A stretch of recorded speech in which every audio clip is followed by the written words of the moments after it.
दोस्तों, मैं हूं आदिल खान आजाद। आज है 9 मार्च 2026 और आप देख रहे हैं आजाद बोल इंडिया पर middle east big news show. शाम की बड़ी खबरों में आपको दिखाएंगे बहरीन की बापको रिफाइनरी पर ईरान का बड़ा ड्रोन हमला, आग की लपटों में घिरी लाइफलाइन। स्ट्रेट ऑफ हॉर्मुज में ईरान के नेवल बेस पर इसराइली हमला, अमेरिका इसराइल ने मिलकर बंदर अब्बास पोर्ट को बनाया निशाना।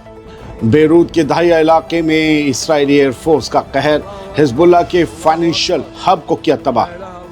बनी बराक और तेल अवीव में रात भर गूंजे सायरन, बंकरों पर फर्श पर सोने को मजबूर हुई इसराइली फैमिलीज। ईरान के मिसाइलों ने तोड़ा दुश्मन का चैन। जंग के 10वें दिन तेल अवीव पर मिसाइलों की नई लहर, मलबे की चपेट में आने से कई इसराइली जख्मी। तबाही के वीडियोस ने बढ़ाई व्हाइट हाउस की टेंशन। जंग कब खत्म होगी इसका फैसला मैं और नेतन्याहू करेंगे। ट्रंप के तेवरों में आई नरमी, क्या ईरान के पलटवार से उड़ी वॉशिंगटन की नींद, क्या डगमगाने लगे हैं ट्रंप के पैर। सऊदी अरब में जख्मी एक और अमेरिकी फौजी की मौत। ऑपरेशन एपिक फ्यूरी में अब तक 7 अमेरिकियों की गई जान। और कतर के वजीर आजम का बड़ा बयान, कहा ईरान ने हमारे साथ किया धोखा। खाड़ी मुल्कों पर हुए हमलों से नाराज हुए अल्थानी। काफी बड़ी हेडलाइंस, खबरें और अहम होंगी, खासतौर से ट्रंप के कदम डगमगाने वाली। बहरीन के सित्रा इलाके में मौजूद बापको ऑयल रिफाइनरी पर ईरान के ड्रोन और मिसाइल हमलों के बाद ज़बरदस्त आग लग गई। हालांकि रिफाइनरी साइट पर किसी की जान जाने की खबर नहीं आई है, लेकिन इस इलाके में हुए दूसरे हमलों में कम से कम 32 लोग जख्मी हुए हैं, जिनमें से कुछ की हालत इंतहाई नाजुक बनी हुई है। ईरान के supreme leader Ayatollah Ali Khamenei की शहादत के बाद शुरू हुई जवाबी कार्रवाई ने बहरीन को बुरी तरह से अपनी जद में लिया है। बापको एनर्जीज ने कुछ खास ऑपरेशंस पर फोर्स मेजर लागू कर दिया है, लेकिन उसने यकीन दिलाया है कि लोकल सप्लाई को मुतासिर नहीं होने दिया जाएगा। बहरीन के डिफेंस सिस्टम ने कई मिसाइलों और ड्रोन्स को हवा में ही मार गिराया। फिर भी इस हमले के बाद गल्फ के मुल्कों में एनर्जी सिक्योरिटी को लेकर खौफ पैदा हो गया है। इस हमले के फ़ौरन बाद इंटरनेशनल मार्केट में तेल की कीमतों में तेज़ी आई है। ग्लोबल लीडर्स लगातार इस जंग को रोकने की अपील कर रहे हैं ताकि पूरे इलाकों की सप्लाई चेन और ज़्यादा ख़राब ना हो। आखिरकार ईरान का दबाव काम आ रहा है और आगे होने वाला कोई सीज़फायर ईरान की शर्तों पर ही होगा। दूसरी बड़ी खबर, इसराइली डिफेंस फोर्स यानी IDF ने ईरान के बंदर अब्बास में मौजूद नेवल बेस पर आज ज़बरदस्त हमला किया। इसके बाद स्ट्रेट ऑफ हॉर्मुज के ऊपर धुएं के गहरे बादल दिखाई दिए। ताज़ा तस्वीरों से पता चलता है कि इस हमले में बंदर अब्बास बंदरगाह पर मौजूद ईरान के नेवल हेडक्वार्टर और वहां खड़े कम से कम एक जंगी जहाज़ को भारी नुकसान पहुंचा है। जंगी जहाज़ को फ्रिगेट भी कहते हैं।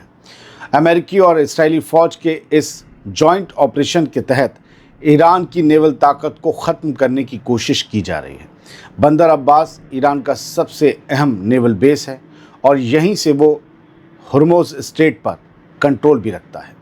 धुएं की वजह से नुकसान का पूरा अंदाज़ा लगाना मुश्किल हो रहा है, इसलिए जो भी बात कही जाएगी वो दावे के हिसाब से कही जाएगी। स्ट्रेट ऑफ हॉर्मुज दुनिया के सबसे अहम तेल सप्लाई वाले रास्तों में से एक है और वहाँ इस तरह की बमबारी से ग्लोबल मार्केट में तेल की कीमतों में भारी उछाल आने का खतरा पैदा हो गया है। बढ़ते हैं आगे। इसराइली एयरफोर्स ने बेरूत के दाहिया इलाके में मौजूद अल कर्द अल हसन पर ज़बरदस्त हवाई हमला किया है। दाहिया को हिजबुल्लाह का सबसे मजबूत गढ़ माना जाता है और इस हमले ने इलाके में भारी तबाही मचाई है। अल कर्द अल हसन हिजबुल्लाह से जुड़ा लेबनान का एक फाइनेंशियल हब है, जिसे इसराइल लंबे वक्त से निशाना बनाने की फिराक में था। इसराइली फ़ौज का दावा है कि इस ठिकाने का इस्तेमाल हिजबुल्लाह अपनी मिलिट्री कार्रवाइयों और फौजियों को पैसे देने यानी सैलरीज पहुंचाने के लिए करता था। हमले के बाद दाहिया के आसमान में धुएं के काले गुबार देखे गए और आसपास की इमारतों को भी काफ़ी नुकसान पहुंचा है।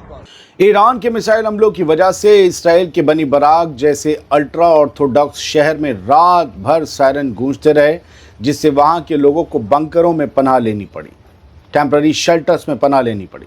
सोशल मीडिया पर मौजूद वीडियोस में देखा जा सकता है कि पूरी इसराइली फैमिलीज सायरन की आवाज़ सुनते ही महफूज ठिकानों में जाकर ज़मीन पर लेटने और सोने को मजबूर हैं। तेल अवीव समेत सेंट्रल इसराइल के कई इलाकों पर ईरान ने कल रात से इस वक्त तक एक के बाद एक कई मिसाइलें दागी हैं। हालांकि ज़्यादातर मिसाइलों को हवा में ही तबाह करने का दावा किया गया है, लेकिन कुछ जगहों पर मिसाइलों का मलबा गिरने और डायरेक्ट हिट होने की भी इत्तला मिली है, जिसकी तस्वीरें आप अगली खबर में देखेंगे। अब 9 मार्च 2026 की ताज़ा खबरें और ताज़ा अपडेट्स आप समझ लीजिए। ये तेल अवीव है। ईरान ने तेल अवीव और सेंट्रल इसराइल को निशाना बनाकर बैलिस्टिक मिसाइलों की एक और बड़ी लहर, एक और बड़ी वेव छोड़ी है। इन हमलों की वजह से कई गाड़ियों में इसराइल में आग लग गई। तेल अवीव में इमारतों को नुकसान पहुंचा और मलबे की चपेट में आने से 3 से 6 लोग जख्मी हुए हैं। हालांकि इस हमले में किसी की मौत की खबर नहीं है। फिलहाल ये अब तक की अपडेट्स हैं, आगे चीज़ें बदल भी सकती हैं। IDF का दावा है कि इसराइल के आयरन डोम ने ज़्यादातर मिसाइलों को हवा में ही गिरा दिया, लेकिन कुछ मिसाइलों के मलबे यानी डैब्रिस और इम्पैक्ट की वजह से सड़कों और पार्किंग लॉट्स में तबाही के मंजर देखे गए। अमेरिका, इसराइल और ईरान के बीच 28 फरवरी 2026 से शुरू हुई इस जंग का आज 10वां दिन है। जवाबी कार्रवाई में इसराइल ने ईरान के एनर्जी और मिलिट्री ठिकानों को निशाना बनाया है।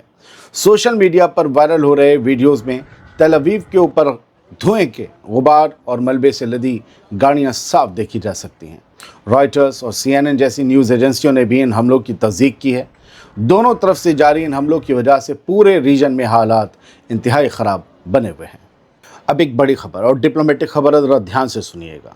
कहा कुछ और है, मैंने कुछ और अंदाज़ा निकाला है।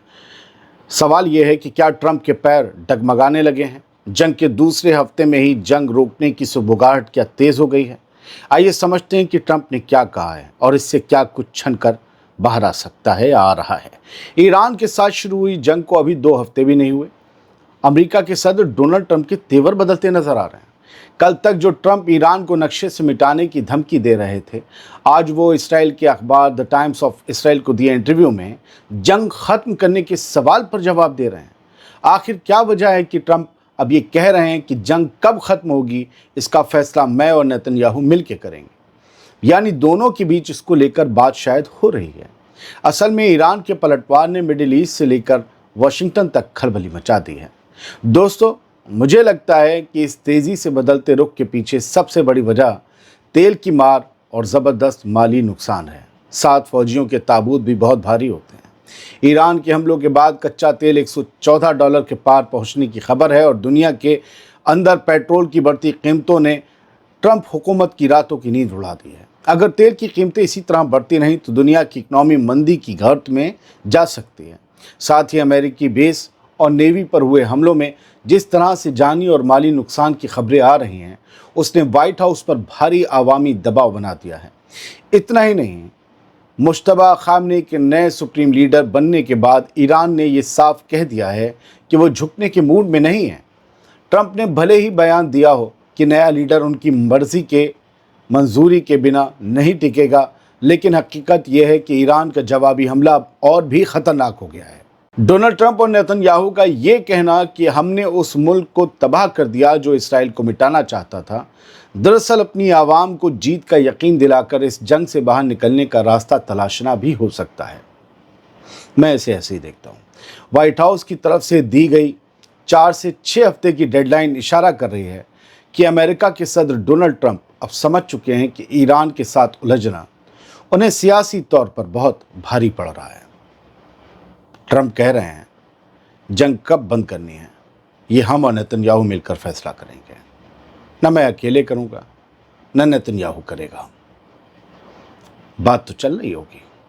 एक और खबर, अमेरिका की सेंट्रल कमांड ने ऐलान किया है कि जंग की शुरुआत में हुए ईरानी हमलों में जख्मी होने वाले एक और अमरीकी फ़ौजी की मौत हो गई है। जानकारी के मुताबिक ये फ़ौजी 1 मार्च को सऊदी अरब में अमेरिकी टुकड़ियों पर हुए हमले के दौरान जख्मी हुआ था। पहले वाले 6 कुवैत में मारे गए थे।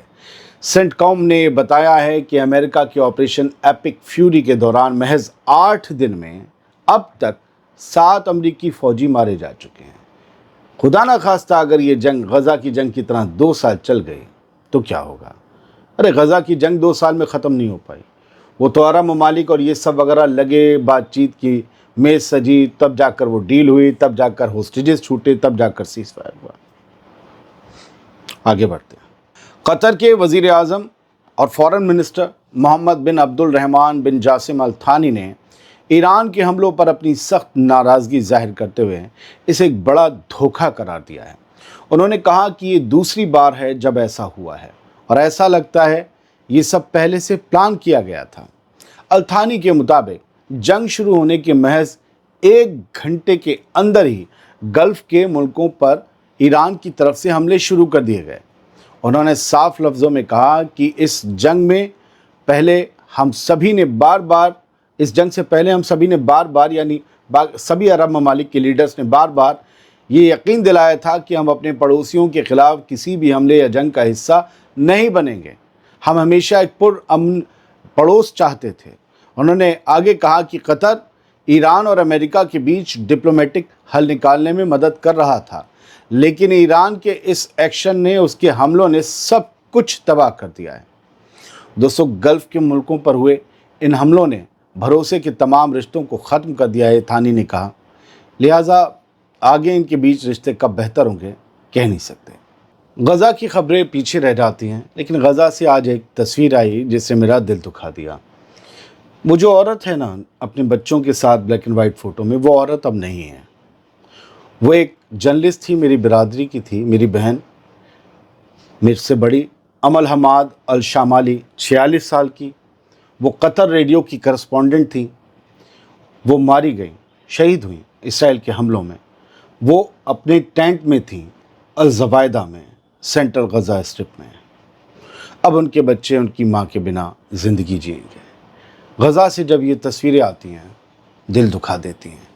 चाहे माँ की गोद खाली हो जाए, चाहे औलाद के सर से ममता का आंचल उठ जाए, मुझे बहुत दुख होता है। और तब और होता है जब मेरी बिरादरी का मारा जाए। मुझे मालूम है ना कितनी मुश्किलों के बीच लोग रिपोर्टिंग करते हैं नॉर्मल दिनों में, और जब जंग हो तो आप तसव्वुर भी नहीं कर सकते। बहुत आसान है किसी के 14-15 मिनट के वीडियो पर 2-3-4 घंटे की मेहनत पर ये कह देना यार बकवास है। वो जो 2 घंटे की रिपोर्टिंग करता है ना और 14 मिनट का वीडियो बनाता है, उसकी पीछे की तकलीफ़ें आप नहीं जानते। बड़ी सैलरीज कम होती हैं, चैलेंजेस बहुत होते हैं। सबको दूसरों की कब्र अच्छी लगती है, मैंने सुना है। बहुत बहुत शुक्रिया। सलामत रहिए, खुश रहिए।